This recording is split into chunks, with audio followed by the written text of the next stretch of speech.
Are you stuck having to deal with your dysfunctional or toxic family members over the holidays? And could you use some real help? Well, let's get started. The Narc Ninja, bringing you the tools and tactics to heal and deal with users and abusers. And now the Narc Ninja himself, Christopher Fairchild. Hi, and welcome to the Narc Ninja channel, or welcome back.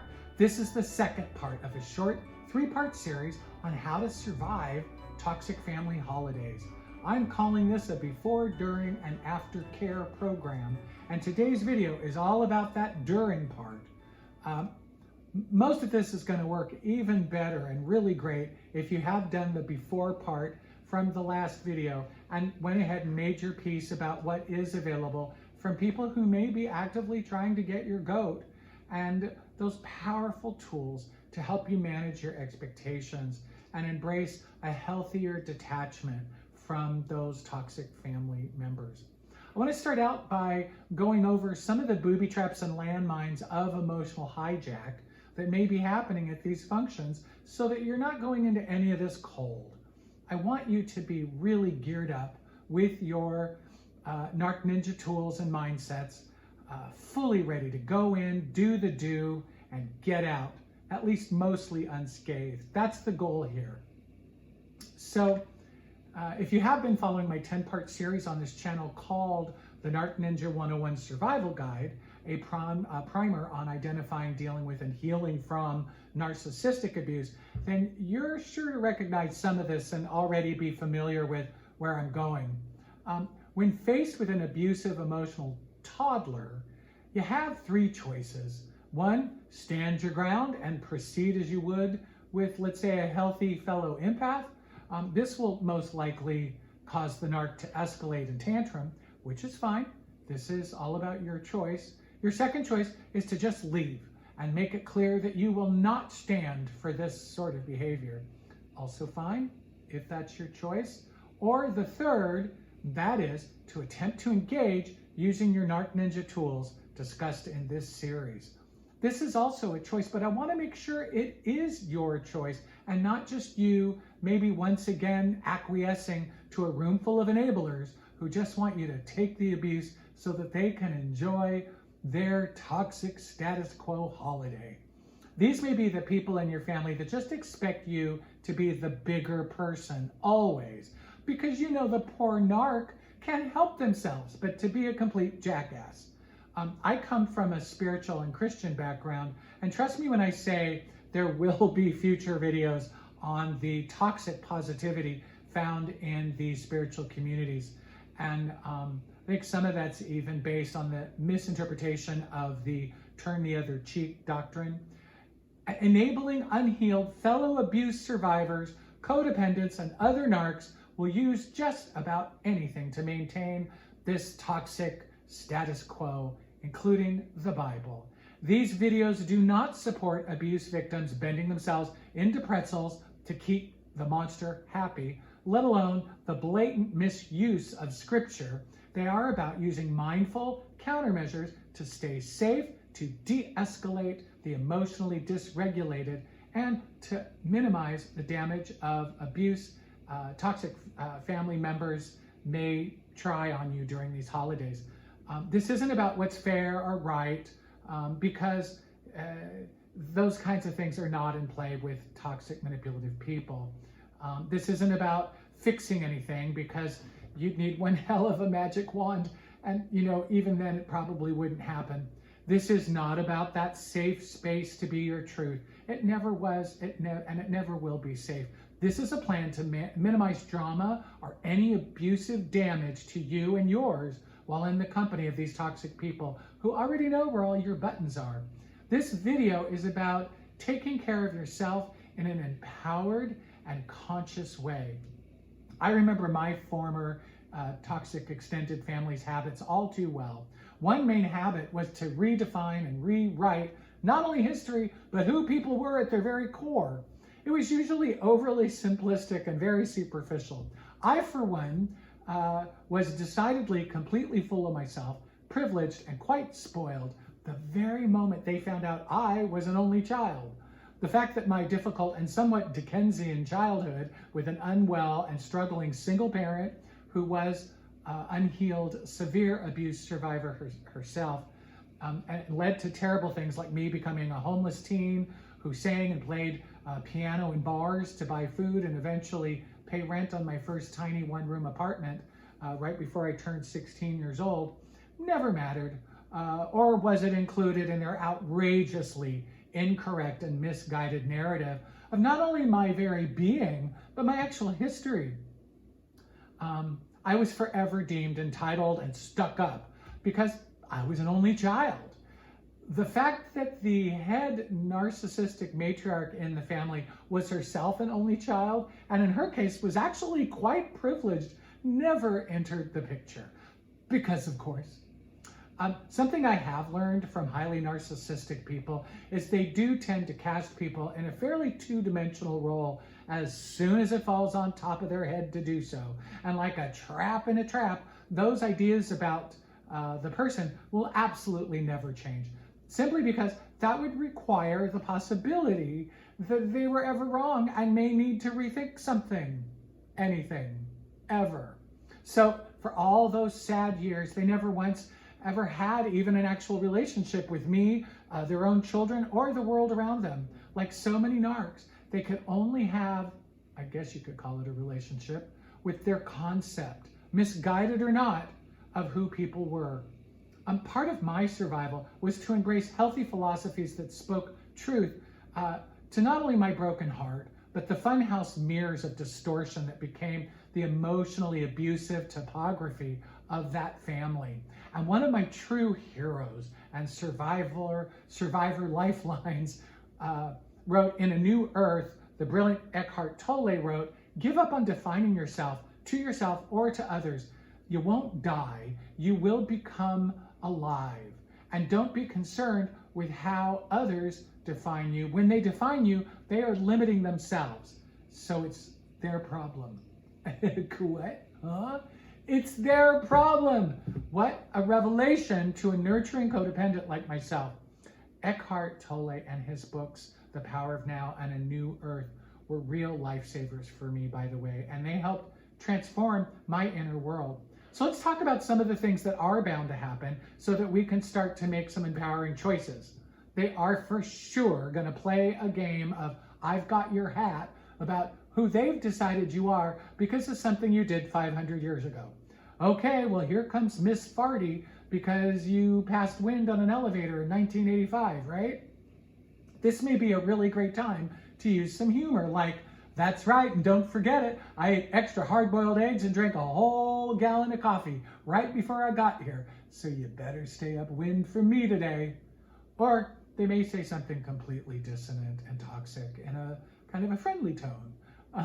Or say something friendly in a toxic tone, or some evil mixture of both. Gosh, you know, I just love that dress, even though it's the only thing you ever seem to wear over here.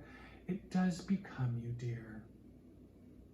Either way, just make a game of not letting your face show anything but your mask of general pleasantness. You might respond by saying something like, "Well, thank you for the compliment. What an interesting perspective you seem to always have." They may hijack what you're talking about and make it all about them, because duh, that's what they do. I personally like to use questions in this case to complete my thought, if I want to, and bring it back to what I was originally starting to say. Like, "Wow, I had no idea that you also went through that. Now, when you went through that, did you also have to go through such and such like I did?" This and many situations like this might be a good place to use a technique called keeping it under your hat, introduced by the great Marshall Rosenberg in his compassionate communication model, or now called nonviolent communication model. This is where you silently engage your inner dialogue about what's happening in the moment with great compassion for yourself. It's very close to my technique I talk about in many of my videos. I call, "Isn't that interesting?" where you're having an active and silent sidebar conversation with yourself about what's happening in the moment. This almost magically lifts you up out of frontline participant in an argument and puts you safely into spectator mode, where you can engage in your own running commentary, saying things to yourself like, I think I'm just going to go ahead and just let them ramble on endlessly and make all of this about themselves. Isn't it interesting and isn't it funny how they have no idea what an ass they're making of themselves right now? Oh, they are such a prime example of why so many animals eat their young. Thank God I have a phone call with my friend Linda when I get home. I can't wait to tell her all about this safari expedition, seeing the puffed red-breasted narcissist in their natural habitat. Another thing that is sure to happen is some snarky judgment, sometimes veiled with maybe a side eye or a sharp comment or just a blatant put down. Now, I know some of this may sound a little bit cray-cray, but seriously, give these a try. So make a game of whenever something crappy is being said about you, and ignore what was just said, plaster a great big grin on your face, and give them a compliment. Of course, Christopher was late, because he's always late, because he always has something more important to do. Wow, Darren, I'm never too important for you, and I love your jacket. You've never looked sharper. Did you just get that? You are blatantly refusing to match their negativity at every turn and using some pretty hypnotizing tools in the meantime, like humor and compliments. Look, they've been manipulating things for years. Now it's your turn to be, let's not say manipulative. Let's use the word tactical, as this is a form of communication self-defense. There was a great article in Forbes in 2014, written by a guy named Travis Bradbury, titled How Successful People Handle Toxic People. And much of the article was about setting these awesome, boundaries. And obviously that's not that useful in this particular scenario. I do, by the way, have some badass Narc Ninja boss boundary setting videos coming out soon. So do be on the lookout for those. But one of the things he does talk about is how successful people won't let anyone limit their joy. I love that. This is exactly what I'm advocating for you here. You are and always will be the only one who gets to decide how you choose to feel about everything all the time.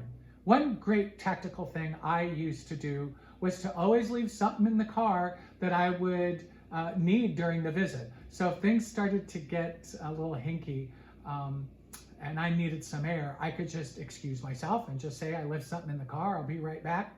The phone is another great thing to have. Once out of sight, any one of us can easily make our phones ring. And, that could be useful in so many ways, including needing to leave right then because of an emergency. And, of course, in this case, your emergency is that if you have to do another hour of your bloviating brother-in-law, you're gonna wanna punch him right in his big fat alcoholic nose. And that's never gonna be a good thing. I like to also have something real or not scheduled immediately after the family thing, so there's a definite light at the end of this tunnel. Know your limits. So if you do need to go, you have a pre-planned exit strategy to do so. Need some breathing room? I can't tell you how many times I have used a bathroom as my special deep breathing room. In fact, I do have a really great breathing exercise to remove other people's toxic negativity and just their energy in your space in the final video for Toxic Family Holidays. And this is part of the aftercare. But you can use it in the loo for some quick energy healing for while you're there. And before you go to this toxic family thing, I would suggest giving a quick read to the great Dorothy Parker's rather short story titled The Waltz. In it, she writes not only the dialogue, but also the silent subtext that she was keeping under her hat when asked to dance with the worst man possible. She said, "I'd love to waltz. I'd love to waltz with you. I'd love to have my tonsils out. I'd love to be in a midnight fire at sea. Well, it's too late now," she says to herself. You can Google this and read it in PDF form, and I'll also leave a link in the description down below. This will help you get into the space to be the Narc Ninja you want and need to be the next time you've got to go into that toxic fam thing. Beyond all of this self-serving stuff is some other things I want to mention before we go. Chances are the main thing motivating you to be there in the first place is some sense of obligation born of a loving commitment to try and be a sister, brother, daughter, son, or cousin. And you are, after all, trying to do a good thing here. And if not for your own generosity of kindness and grace, of a sweet willingness to go along to get along, you wouldn't ever be there in the first place. I so hope this was helpful.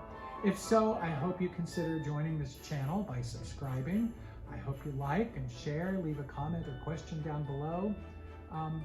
They may never acknowledge you for this, but I can. Thank you for being the dear soul they don't deserve. I am so sorry this is how it's been for you, and I commend you in your insistence to be the peace, the kindness, and the change you want to see in the world. Thank you so much for sharing this time with me. Keep shining your light and always be you to the full. Namaste.